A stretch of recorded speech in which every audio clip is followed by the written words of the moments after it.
10월 20일 금요일 하나님께서 주시는 말씀은 에베소서 3장 1절부터 13절까지입니다. 봉독을 합니다.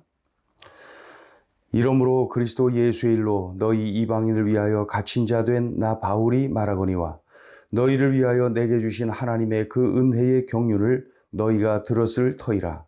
곧 계시로 내게 비밀을 알게 하신 것은 내가 먼저 간단히 기록함과 같으니 그것을 읽으면 내가 그리스도의 비밀을 깨달은 것을 너희가 알 수 있으리라.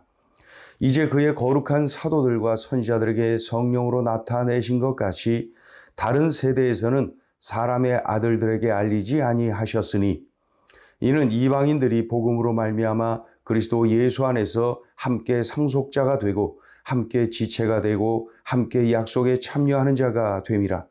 이 복음을 위하여 그의 능력이 역사하시는 대로 내게 주신 하나님의 은혜의 선물을 따라 내가 일꾼이 되었노라. 모든 성도 중에 지극히 작은 자 중에 더 작은 자 나에게 이 은혜를 주신 것은 측량할 수 없는 그리스도의 풍성함을 이방인에게 전하게 하시고 영원부터 만물을 창조하신 하나님 속에 감추어졌던 비밀의 경륜이 어떠한 것을 드러내게 하려 하심이라.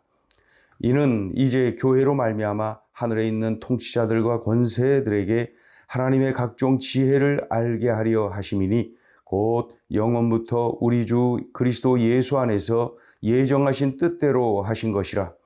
우리가 그 안에서 그를 믿음으로 말미암아 담대함과 확신을 가지고 하나님께 나아감을 얻느니라. 그러므로 너희에게 구하노니 너희를 위한 나의 여러 환난에 대하여 낙심하지 말라. 이는 너희의 영광이니라. 아멘.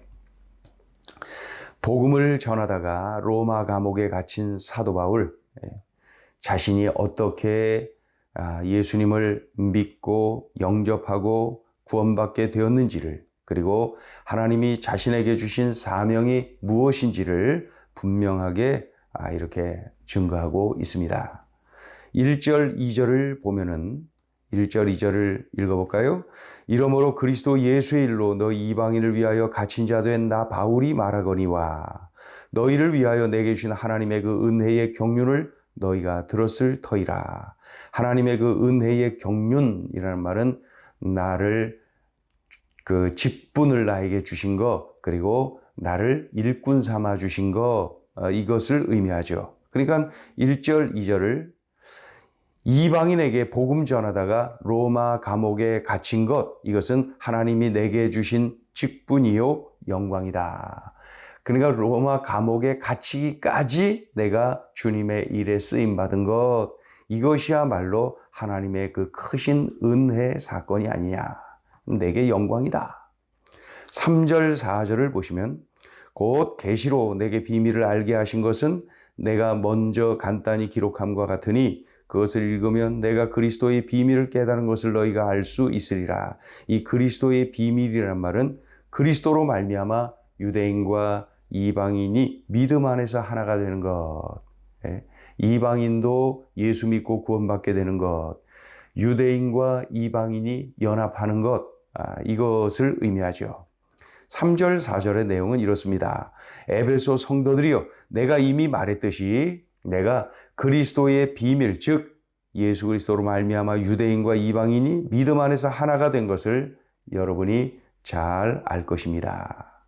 또 5절을 보면은 이제 그의 거룩한 사도들과 선지자들에게 성령으로 나타내신 것 같이 다른 세대에서는 사람의 아들들에게 알리지 아니하셨으니, 사람의 아들들, 예수 없는 사람들, 불신자들을 의미하죠. 그러니까 하나님은 바로 그 계획을 거룩한 사도들 또 예언자들에게 성령으로 알려주셨습니다. 그렇죠?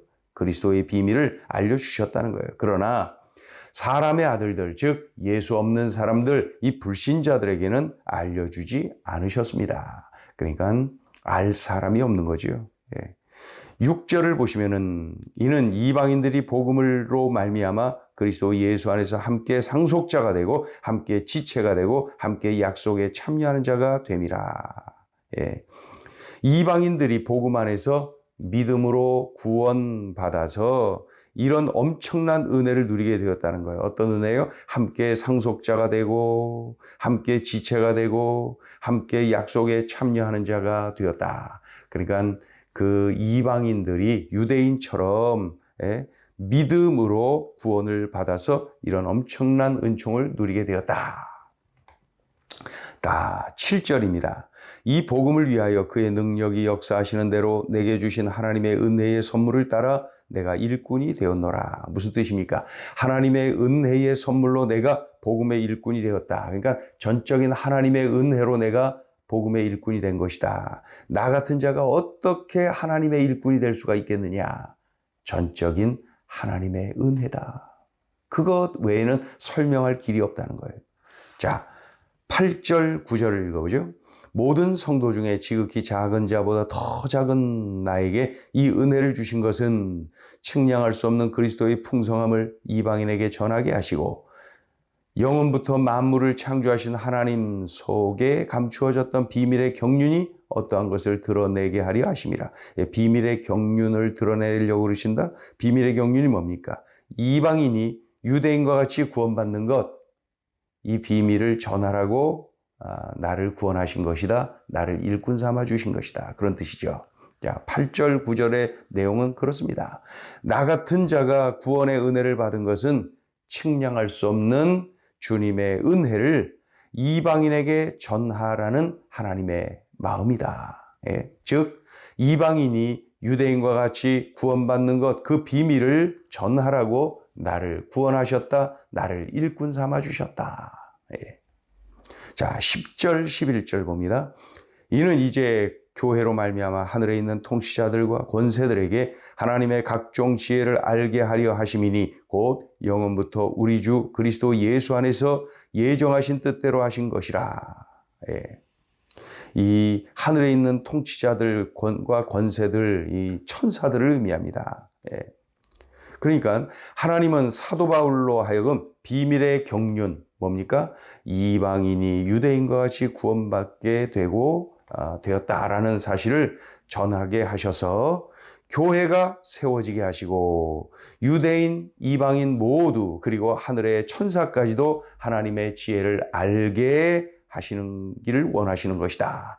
이 귀한 일은 하나님께서 그리스도 예수를 내세워서 이루시려고 하는 하나님의 계획이다. 이런 말씀이죠. 자, 12절을 봅니다. 우리가 그 안에서 그를 믿음으로 말미암아 담대함과 확신을 가지고 하나님께 나아감을 얻느니라. 그러니까 우리가 예수 그리스도를 믿음으로써 죄 용서를 받았죠. 그래서 이제 하나님께 나아갈 수가 없었던 죄인이었던 우리가 죄 문제를 그리스도 안에서 해결함을 받고 당당하게 하나님께 나갈 수 있게 되었다. 그런 뜻입니다. 12절을 다시 읽어보세요. 우리가 그 안에서 그를 믿음으로 말미암아 담대함과 확신을 가지고 하나님께 나아감을 얻느니라. 그리스도 예수로 인하여서 그 막힌 담이 허물어지고 이제 이 죄 문제가 해결되어서 우리가 하나님께 당당하게 나갈 수가 있게 되었다. 13절이요. 그러므로 너희에게 구하노니 너희를 위한 나의 여러 환난에 대하여 낙심하지 말라. 이는 너희의 영광이니라. 사도 바울이 그 이방인에게 복음을 전하다가 붙들려서 이 로마 감옥에 갇히게 되었죠. 그러니까 이것을 보고 일부 에베소 성도들이 낙심하고 야, 이건 뭔가 잘못된 거 아니냐? 더 잘 돼야지. 어떻게 저렇게 어려움을 겪느냐? 이러한 마음을 품고 낙심하고 두려워하고 아마 그런 성도들이 있었나 봅니다. 그러나 그 소식을 듣고 이 사도 바울이 말하는 거죠. 그러지 말아라. 그러지 말아라. 복음 전파는 천사도 못하는 일이다. 예? 오직 구원받은 성도만이 할 수 있는 이 축복이다. 그러니 복음 전하다가 내가 감옥에 간 것 나와 너희 우리 모두에게 영광스러운 일이 아니겠느냐. 이러한 내용입니다. 자, 오늘 주시는 메시지입니다. 첫째, 복음의 능력을 믿고 전하라. 지금 사도 바울은 무엇보다 복음의 능력을 확신에 차서 증거하고 있지요. 복음의 능력을 믿는 거예요. 내가 복음을 전할 때에 복음에는 역사하는 힘이 있어서 참으로 그 복음을 들은 이들이 놀라운 변화가 일어난다. 이 복음의 능력을 믿고 확신하고 증거하고 있는 거예요. 무엇보다도 자기 자신이 체험했어요. 어떻게 핍박하던 내가 이렇게 전도자가 될 수가 있느냐. 핍박자가 전도자가 되다니 이 복음의 능력이라는 거예요. 또 죽이려고 달려들던 내가 이제 순교하려고 하는 그러한 삶으로 변화되다니 이거 다 복음의 능력이라는 거예요. 또 개 취급받던 이방인이 유대인과 같이 구원을 받다니, 유대인과 한 형제가 되다니, 유대인과 동역하고 연합하게 되다니 이 복음의 능력이 이다지도 크다는 거예요. 개 취급받던 이방인들, 또 개 취급을 하던 유대인들, 어떻게 이들이 물과 기름과 같던 이들이 어떻게 예수 안에서 한 형제가 될 수가 있느냐. 이 복음의 능력이 이다지도 크다니 이러한 믿음을 품고 있는 거지요. 그러니 우리 자신에게 한번 적용을 해보세요. 나는 복음의 능력을 확신하고 있는가? 내가 복음을 전할 때 사울이 바울되고 핍박자가 전도자가 되고 순교자가 되는 그러한 역사가 일어난다는 사실을 나는 믿는가? 나는 복음의 능력을 확신하는가? 그리스도인이 복음의 능력을 의심하잖아요. 그러면은 가장 초라해집니다. 그리스도인이 가장 초라해지는 때는 환경이 어려워서가 아니라 바로 복음의 능력을 믿지 못할 때 그때 바로 그 모습입니다. 우리 모두는 복음의 능력을 믿고 전해야 합니다. 자, 둘째 주시는 메시지요. 사명이 잠들지 않게 하라. 사도 바울이 로마 감옥에 갇혔어요. 그거 아시지요? 사도 바울은 감옥에서 로마 그 황제 시위대에게 복음을 전하냐? 복음을 전하죠. 그러니까 로마 그 황제 시위대에게 복음을 전하는데 그들은 그곳의 간수들입니다. 그러니 이것은 뭐예요? 어떻게 그곳에까지 가서 이렇게 복음을 전하는가? 사명이 잠들지 않아서 그렇습니다. 사명이 그 심장에서 뛰고 있어서 그래요. 물론 빌립보 감옥에 갇혔을 때에도 그 간수에게 복음을 전하고 그리고 간수와 그의 가족이 모두가 예수 믿고 구원받고 세례받는 일이 일어났죠. 어떻게 그 감옥 안에서 그럴 수가 있습니까? 바로 사명이 잠들지 않고 그의 심장에서 뛰고 있어서 그런 일이 일어날 수가 있었던 거예요. 또 지금 이 사도 바울은 로마 감옥 안에서 감옥 밖에 있는 에베소 성도들에게 서신을 통하여서 복음을 전하고 있는 거예요. 사명이 잠들지 않으니까 감옥 안에 있든 감옥 밖에 있든 그저 입으로 하든 글로 하든 그저 복음을 이야기하고 있는 거예요. 사명이 잠들지 않아서 그래요. 그렇다면 나는 어떻습니까? 내가 지금 불편한 곳에 있어서 사명을 잠재우고 있는 것은 아닙니까? 내가 지금 편하지 않은 곳이기 때문에 복음을 전하지 않는 것은 아닙니까? 사도 바울처럼 감옥에 있든 감옥 밖에 있든 편한 곳에 있든 불편한 곳에 있든 어느 상황에서든 사명이 잠들지 않고 그 사명이 심장에서 뛰고 있으니 그는 입을 열어 복음을 전합니다. 글을 써서 복음을 전합니다. 그 복음 전하는 사명을 놓지 않고 있는 것이죠. 우리들에게 주신, 우리 모두에게 주신 너희는 만민에게 가서 복음을 전하라. 너희는 모든 민족을 제자 삼아라. 우리에게 주신 사명입니다. 이 사명이 잠들지 않게 해야 되죠. 기도하겠습니다.